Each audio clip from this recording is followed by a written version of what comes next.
बड़े घर की बेटी बेनी माधव सिंह गौरीपुर गांव के जमींदार और नंबरदार थे। उनके पिता में किसी समय बड़े धन धान्य संपन्न थे।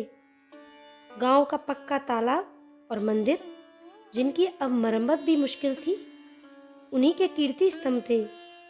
कहते हैं इस दरवाजे पर हाथी झूमता था।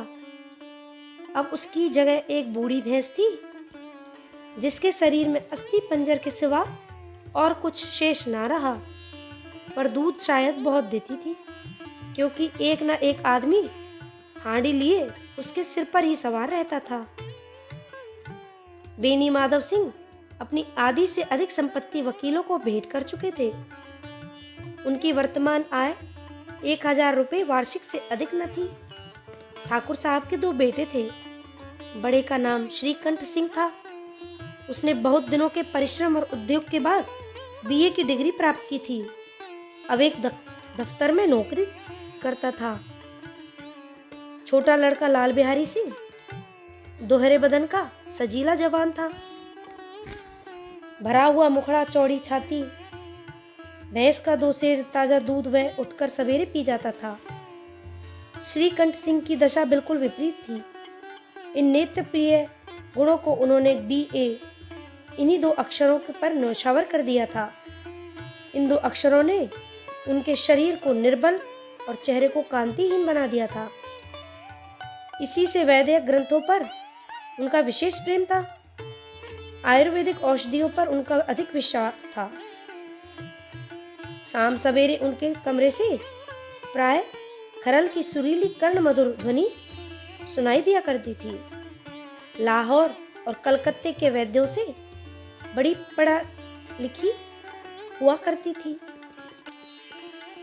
श्रीकंठ इस अंग्रेजी डिग्री के अधिपति होने पर भी अंग्रेजी सामाजिक प्रथाओं के विशेष प्रेमी न थे, बल्कि वह बहुधा बहुत जोर से उसकी निंदा और तिरस्कार करते थे।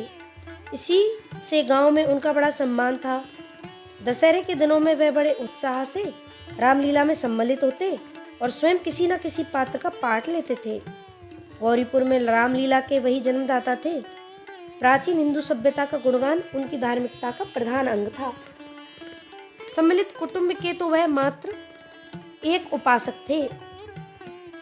आजकल स्त्रियों को कुटुंब में मिलजुल कर रहने की अरुचि होती है। उसे वह जाति और देशों के लिए हानिकारक समझते हैं। यही कारण था कि गांव की ललनाएं उनकी निंदक थी। कोई कोई तो उन्हें अपना शत्रु समझने में भी संकोच न करती थी। स्वयं उनकी पत्नी को ही इस विषय में उनसे विरोध था। यह इसलिए नहीं कि उसे अपने सास ससुर, देवर या जेठ आदि से घृणा थी, बल्कि उसका विचार था, यदि बहुत कुछ सहने और इस तरह देने पर भी परिवार का निर्वाह ना हो सके, तो आए दिन की कलह से जीवन को नष्ट करने की अपेक्षा यही उत्तम है कि अपनी खिचड़ी अलग पकाई जाए। आनंदी एक बड़े उच्च कुल की लड़की थी। उसके बाप एक छोटी सी रियासत के ताल्लुकेदार थे।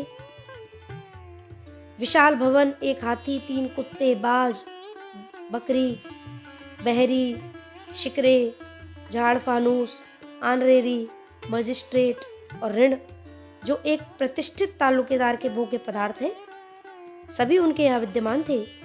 नाम था भूप सिंह। बड़े उदारचित्त और प्रतिभाशाली पुरुष थे, पर दुर्भाग्य से लड़का एक भी न था। 7 लड़कियां हुई और दैवयोग से सबकी सब जीवित रही। पहली उमंग में तो उन्होंने 3 ब्याह दिल खोलकर किए, पर 15-20 हजार रुपयों का कर्ज सिर पर हो गया तो आंखें खुली, हाथ समेट लिया। आनंदी चौथी लड़की थी। वह अपनी सब बहनों से अधिक रूपवती और गुणवती थी। इससे ठाकुर भूप सिंह उसे बहुत प्यार करते थे। सुंदर संतान तो कदाचित उसके माता पिता की अधिक चाहत होती है। ठाकुर साहब बड़े धर्म संकट में थे कि इसका विवाह कहाँ करें। ना तो यही चाहते थे कि ऋण का बोझ बढ़े, और ना यही स्वीकार था कि उसे अपने को भाग्यहीन समझना पड़े। एक दिन श्रीकंठ उनके पास किसी चंदे का रुपया मांगने आया। शायद नागरिक प्रचार का चंदा था। भूप सिंह उनके व्यवहार पर रीझ गए और धूमधाम से श्रीकंठ सिंह का आनंदी के साथ विवाह हो गया। आनंदी अपने नए घर में आई तो यहाँ का रंग ढंग कुछ और ही देखा। जिस टीम टाम की उसे बचपन से आदत पड़ी हुई थी, वह यहाँ नाम मात्र को भी नहीं था। हाथी घोड़ों का तो कहना ही क्या, कोई सजी हुई सुंदर बहेली तक ना थी। रेशमी स्लीपर साथ लाई थी, पर यहाँ बाग कहाँ। मकान में खिड़कियां तक न थीं, न जमीन पर फर्श, न दीवार पर तस्वीरें। यह एक सीधा साधा देहाती गृहस्थी का मकान था। किंतु आनंदी ने थोड़े ही दिनों में अपने को इस नई अवस्था के ऐसे अनुकूल बना लिया, मानो उसने विलास के सामान कभी देखे ही ना थे।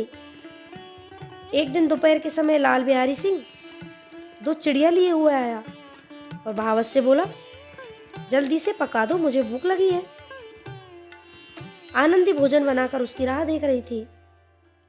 अब वह नया व्यंजन बनाने बैठी। हांडी में देखा तो घी पाव भर से अधिक ना था।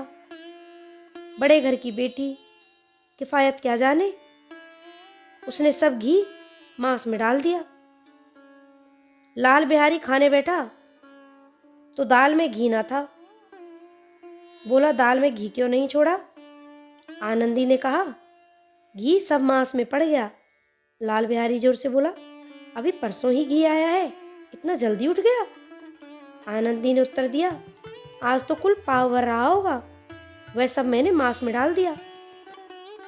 जिस तरह सूखी लकड़ी जल्दी से जल उठती है, उसी तरह शुदा से बावला मनुष्य जरा जरा सी बात पर तिनक जाता है। लाल बिहारी को भावच की ढिठाई बहुत बुरी मालूम हुई, तो नक्कर बोला, मैके में तो चाहे घी की नदी बहती हो। स्त्री गालियां सह लेती है, मगर मैके की निंदा उनसे नहीं सही जाती। आनंदी मुंह फेर कर बोली, हाथी मरा भी तो 9 लाख का। वहां इतना घी नित्य नाई कहार खा जाते हैं। लाल बिहारी जल गया। थाली उठाकर पलट दी और बोला, जी चाहता है जीप पकड़कर खींच लूं। आनंदी को भी क्रोध आ गया, मुंह लाल हो गया। बोली, वह होते तो आज इसका मजा चखाते। अब अनपढ़ उजड़ ठाकुर से ना रहा गया। उसकी स्त्री एक साधारण जमींदार की बेटी थी। जब जी चाहता उस पर हाथ साफ कर लिया करता था।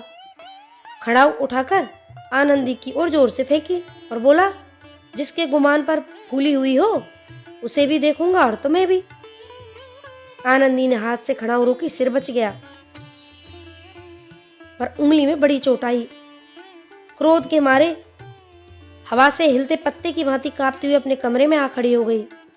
स्त्री का बल और साहस, मान और मर्यादा पति तक है। उसे अपनी पति के ही बल और पुरुषत्व का घमंड होता है। आनंदी खून का घूंट पीकर रह गई। श्रीकंठ सिंह शनिवार को घर आया। बृहस्पतिवार की यह घटना थी। 2 दिन तक आनंदी कोप भवन में ही रही, ना कुछ खाया ना पिया, उनकी बाट देखती रही।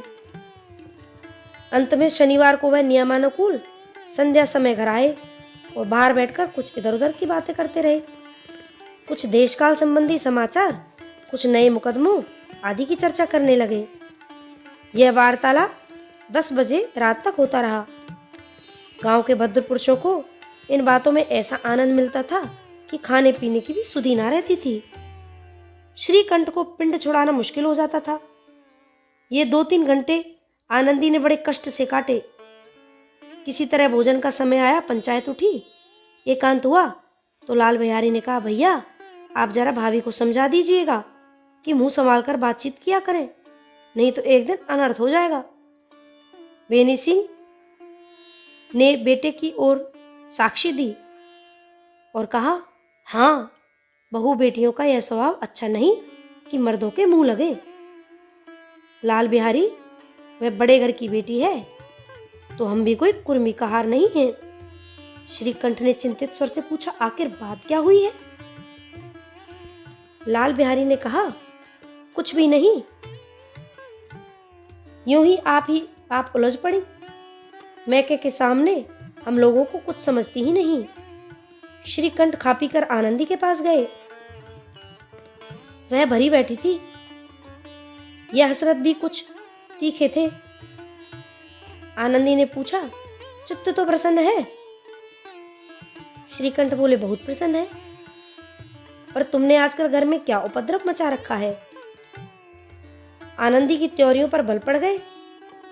झुंझलाहट के मारे बदन ज्वाला सा दहक उठा। बोली, जिसने तुमसे यह आग लगाई है उसे पाऊं मुंह झुलस दूं। श्रीकंठ, इतनी गर्म क्यों होती हो? बात तो कहो। आनंदी, क्या कहूं, यह मेरे भाग्य का फेर है। नहीं तो गंवार छोकरा जिसको चपरासीगिरी करने का भी सहूर नहीं, मुझे खड़ाऊ से मार और अकड़ता है। श्रीकंठ, सब हाल साफ साफ कहो तो कुछ मालूम हो, मुझे तो कुछ पता नहीं। आनंदी बोली, परसों तुम्हारे लाडले भाई ने मुझसे मांस पकाने को कहा। घी हांडी में पाव भर से अधिक न था, वह सब मैंने मांस में डाल दिया। जब खाने बैठा तो कहने लगा, दाल में घी क्यों नहीं? बस इसी पर मेरे मैके को बुरा भला कहने लगा। मुझसे नहीं रहा गया। मैंने कहा, वहाँ इतना घी तो नाई का हार खा जाते हैं और किसी को जान भी नहीं पड़ता। बस इतनी सी बात थी। इस अन्यायी ने मुझ पर खड़ाऊ फेंक कर मारी। यदि हाथ से ना रोका तो सिर फट जाता।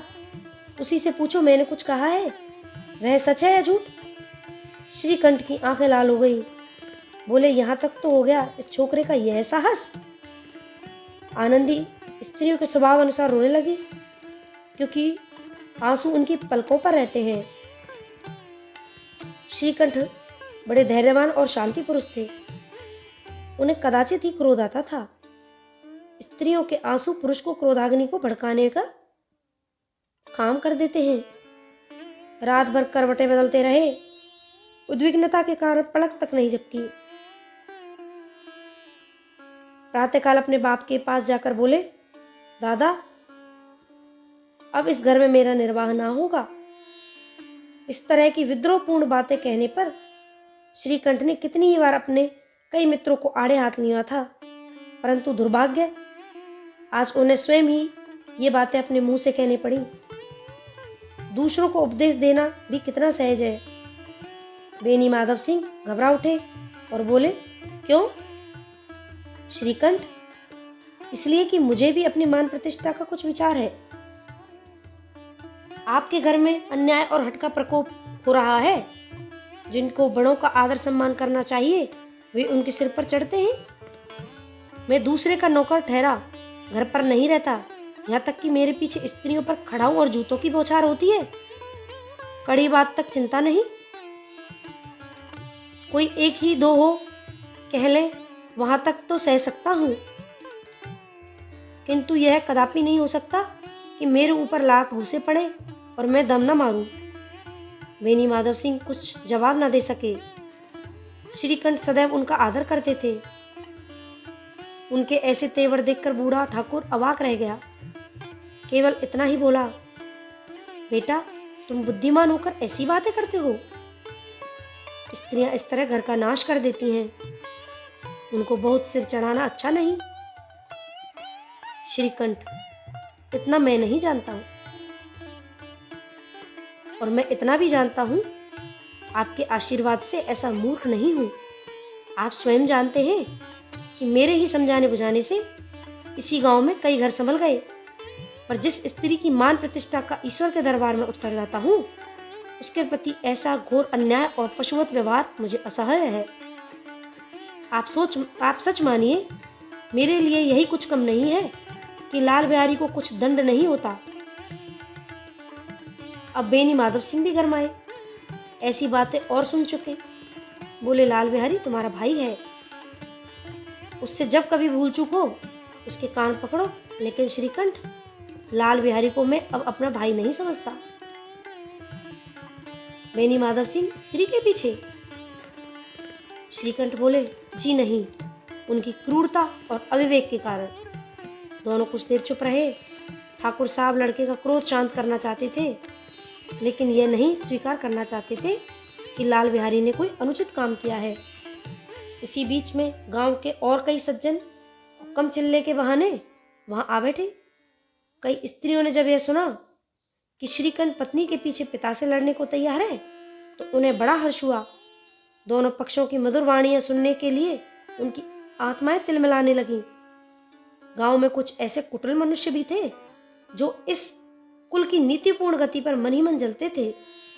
वे कहा करते थे, श्रीकंठ अपने बाप से दबता है इसलिए वह दब्बू है, उसने विद्या पढ़ी इसलिए वह किताबों का कीड़ा है।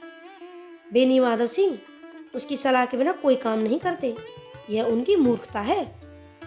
इन महानुभावों की शुभकामनाएं आज पूरी होती दिखाई दी। कोई हुक्का पीने के बहाने, कोई लगान की रसीद दिखाकर आ बैठ गया। बेनी माधव सिंह पुराने आदमी थे, इन भावों को ताड़ गए। उन्होंने निश्चय किया, चाहे कुछ ही क्यों न हो, इन द्रोहियों को ताली बजाने का अवसर न दूंगा। तुरंत कोमल शब्दों में बोले, बेटा मैं तुमसे बाहर नहीं हूं, तुम्हारा जो जी चाहे करो। तब तो लड़के से अपराध हो गया। इलाहाबाद का अनुभव रहित झल्लाया हुआ ग्रेजुएट इस बात को न समझ सका। उसे डिबेटिंग क्लब में अपनी बात पर अड़ने की आदत थी, इन हथकंडों को उसे क्या खबर। बाप ने जिस मतलब से बात पलटी थी वह उसकी समझ में न आया। बोला, लाल बिहारी के साथ अब मैं नहीं रह सकता। बेनी माधव बोले, बेटा बुद्धिमान लोग मूर्खों की बात पर ध्यान नहीं देते, वह नासमझ लड़का है, उससे जो कुछ भूली हुई तुम उसे बड़े होकर क्षमा करो। श्रीकंठ बोले, उसकी इस दुष्टता को मैं कदापि नहीं सह सकता, या तो वही इस घर में रहेगा या मैं ही। आपको यदि वह अधिक प्यारा है तो मुझे विदा कीजिए, मैं अपना भार अपने आप संभाल लूंगा। यदि मुझे रखना चाहते हैं तो उससे कहिए जहां जाए वहां चला जाए, बस यही मेरा अंतिम निश्चय है। लाल बिहारी सिंह दरवाजे की चौखट पर चुपचाप खड़ा बड़े भाई की बातें सुन रहा था। वह उनका बहुत आदर करता था। उसे कभी इतना साहस न हुआ कि श्रीकंठ के सामने चारपाई पर बैठ जाए, हुक्का पी ले या पान खा ले। बाप का भी वह इतना मान न करता था। श्रीकंठ का भी उस पर हार्दिक स्नेह था। उसने होश में अब उन्होंने कभी उसे घुड़का तक न था। जब वह इलाहाबाद से आते तो उसके लिए कोई न कोई वस्तु अवश्य लाते। मुदगर की जोड़ी उन्होंने ही बनवा कर दी थी। पिछले साल उसने अपने से जोड़ जवान की नाग पंचमी के दिन दंगल में पछाड़ दिया था, तो उन्होंने पुलकित होकर अखाड़े में ही उसे जाकर गले लगाया था और 5 रुपये भी लुटाए थे। ऐसे भाई के मुंह से आज ऐसी हृदय विदारक बात सुनकर लाल बिहारी को बड़ी ग्लानि हुई। वह फूट फूट कर रोने लगा। इसमें संदेह नहीं कि उसे अपने किए पर पछतावा हो रहा था। भाई के आने से एक दिन पहले से उसकी छाती धड़कती थी कि देखो भैया क्या कहते हैं, मैं उनके सम्मुख कैसे जाऊंगा, उनसे कैसे बोलूंगा, मेरी आंखें उनके सामने कैसे उठेंगी। उसने समझा था कि भैया मुझे बुलाकर समझा देंगे। इस आशा के विपरीत आज उसने उन्हें निर्दयता की मूर्ति बने हुए पाया। वह मूर्ख था, परंतु उसका मन कहता था कि भैया मेरे साथ अन्याय कर रहे हैं। यदि श्रीकंठ उसे अकेले में बुलाकर 2-4 बातें कह देते, इतना ही नहीं 2-4 तमाचे भी लगा देते, तो कदाचित उसे उतना दुख नहीं होता। पर भाई का यह कहना कि अब मैं इसकी सूरत नहीं देखना चाहता, लाल बिहारी से सहा न गया। वह रोता हुआ घर आया, कोठरी में जाकर कपड़े पहने, आंखें पोंछी, जिसमें कोई भी यह ना समझे कि रोता था। तब आनंदी के द्वार पर आकर बोला, भाभी भैया ने निश्चय किया है कि वह मेरे साथ इस घर में ना रहेंगे। अब वह मेरा मुंह नहीं देखना चाहते, इसलिए अब मैं जाता हूँ। उन्हें फिर यह मुंह ना दिखाऊंगा। मुझसे जो अपराध हुआ उसे क्षमा करना। यह कहते कहते लाल बिहारी का गला भर आया। जिस समय लाल बिहारी सिंह सिर झुकाए आनंदी के द्वार पर खड़ा था, उसी समय श्रीकंठ सिंह भी आंखें लाल किए बाहर से आए। भाई को खड़ा देखा तो घृणा से आंखें फेर ली और कतरा कर निकल गए, मानो उसकी परछाई से भी दूर भागते हों। आनंदी ने लाल बिहारी की शिकायत तो की थी, लेकिन अब मन में पछता रही थी। वह स्वभाव से ही दयावती थी, उसे इसका तनिक भी ध्यान न था कि बात इतनी बढ़ जाएगी। वह मन में अपने पति पर झुंझला रही थी कि यह इतने गर्म क्यों होते हैं। उस पर यह भय भी लगा हुआ था कि कहीं मुझसे इलाहाबाद चलने को ना कहे तो मैं क्या करूंगी।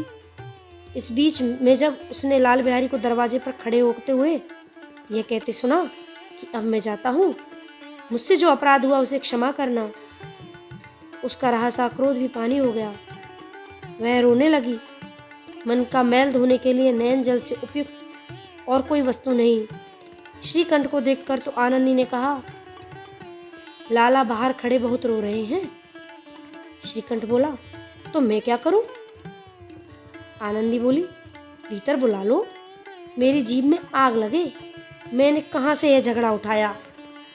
श्रीकंठ बोले, मैं ना बुलाऊंगा। आनंदी, पछताओगे, उन्हें बहुत ग्लानि हो गई है, ऐसा ना कहो, कहीं चल न दे। श्रीकंठ ना उठे। इतने में लाल बिहारी ने फिर कहा, भाभी, भैया से मेरा प्रणाम कह दो, अब वह मेरा मुंह नहीं देखना चाहते, इसलिए मैं भी अब उन्हें अपना मुंह नहीं दिखाऊंगा। लाल बिहारी इतना कहकर लौट पड़ा और शीघ्रता से दरवाजे की ओर बढ़ा। अंत में आनंदी कमरे से निकली और उसका हाथ पकड़ लिया। लाल बिहारी ने पीछे फिरकर देखा तो आंखों में आंसू भरकर बोला, मुझे जाने दो। आनंदी बोली, कहाँ जाते हो? लाल बिहारी ने कहा, जहां कोई मेरा मुंह ना देखे। आनंदी बोली, मैं ना जाने दूंगी। फिर लाल बिहारी ने कहा, मैं तुम लोगों के साथ रहने योग्य नहीं हूं। आनंदी ने कहा, तुम्हें मेरी सौगंध, अब एक पग भी आगे बढ़ाया। लाल बिहारी बोला, जब तक मुझे यह ना मालूम हो जाए कि भैया का मन मेरी तरफ से साफ हो गया है, तब तक मैं इस घर में कदापि ना रहूंगा। आनंदी ने कहा, मैं ईश्वर की साक्षी देकर कहती हूँ, तुम्हारी ओर से मेरे मन में तनिक भी मैल नहीं है। अब श्रीकंठ का हृदय भी पिघला। उन्होंने बाहर आकर लाल बिहारी को गले लगा लिया। दोनों भाई खूब फूट फूट कर रोए। लाल बिहारी ने सिसकते हुए कहा, भैया, अब कभी मत कहना कि तुम्हारा मुख ना देखूंगा। इसके सिवा आप जो दंड कहेंगे मैं इसे वह स्वीकार कर लूंगा। श्रीकंठ ने कांपते हुए स्वर में कहा, लल्लू, इन बातों को बिल्कुल भूल जाओ। ईश्वर चाहा तो ऐसा अवसर फिर ना आएगा। बेनी माधव सिंह बाहर से आ रहे थे। दोनों भाइयों को गले मिलते देखकर आनंद से पुलकित हो गए। बोल उठे, बड़े घर की बेटियां ऐसी ही होती हैं, बिगड़ता हुआ काम बना लेती हैं। गांव में जिसने भी यह वृत्तांत सुना, उसी ने उन शब्दों में आनंदी की उदारता को सराहा और कहा, बड़े घर की बेटियां ऐसी ही होती हैं। तो ये है मुंशी प्रेमचंद की कहानी, बड़े घर की बेटी।